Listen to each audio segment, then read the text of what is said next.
Assalamualaikum warahmatullahi wabarakatuh. Kali ini Jendela Islami ingin mengajak sahabat semua untuk menyimak kisah suatu kaum yang celaka karena terlalu mencintai dunia. Selamat mendengar, semoga menjadi pelajaran berharga bagi kita semua. Pada suatu ketika, Nabi Isa alaihissalam sedang berjalan bersama para sahabat dan penolongnya, yaitu kaum Hawariyun namanya. Kaum Hawariyun ini jumlahnya hanya 12 orang, untuk berdakwah dari satu tempat ke tempat lainnya. Mereka memasuki suatu desa yang tampak kosong, tetapi anehnya, para penduduknya meninggal bergelimpangan di jalan-jalan dan di halaman rumahnya.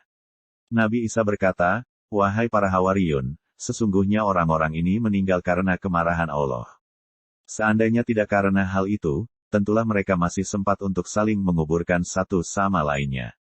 Kaum Hawariyun itu berkata, "Wahai kekasih Allah, kami ingin mengetahui cerita tentang mereka ini."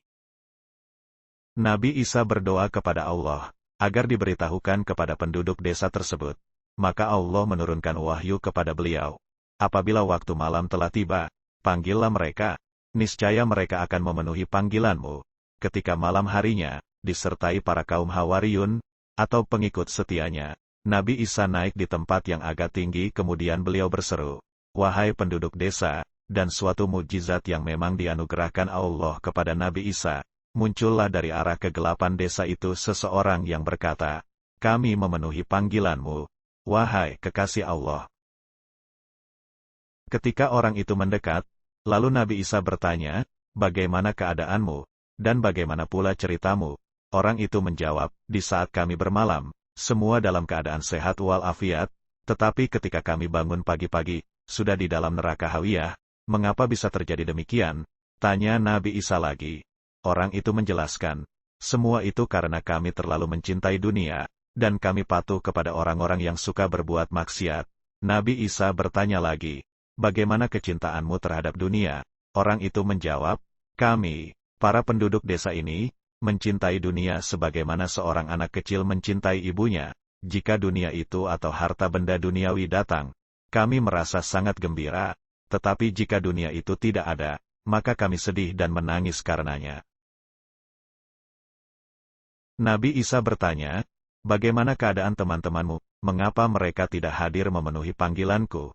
Orang itu berkata, "Karena mereka dikendalikan dengan kendali api neraka, di tangan para malaikat yang kasar dan keras. Tetapi bagaimana engkau bisa menjawab panggilanku dan hadir di sini, sedang engkau ada di antara mereka?" tanya Nabi Isa lagi. Orang itu berkata, "Saya memang berada di antara mereka, tetapi saya tidak termasuk di antara mereka, karena saya tidak tergolong orang yang terlalu mencintai dunia, dan mematuhi orang yang suka berbuat maksiat. Ketika siksaan Allah itu turun kepada mereka, siksaan itu menimpa saya juga, karena itu saya hanya tergantung di tepian neraka, tidak sampai terjatuh ke dalamnya. Tetapi saya tidak tahu, apakah saya akan selamat atau akhirnya akan jatuh juga ke dalam neraka, dan Allah mengizinkan saya untuk datang ke sini ketika engkau memanggil kami." Nabi Isa mengucapkan terima kasih atas penjelasannya, kemudian ia berlalu dan menghilang lagi di kegelapan desanya. Setelah itu Nabi Isa bersabda kepada para kaum Hawariyun, "Sesungguhnya makan sepotong roti, memakai pakaian yang sangat sederhana, dan tidur di dekat tempat sampah, lebih banyak membawa keselamatan dunia dan akhirat. Pada intinya ialah, jangan terlalu mencintai duniawi, sehingga melupakan ukhrawi." Jadikanlah kisah ini sebagai pedoman hidup. Kami sangat berterima kasih sudah menontonnya. Semoga bermanfaat. Kami akhiri. Wabillahi taufik wal hidayah. Wassalamualaikum warahmatullahi wabarakatuh.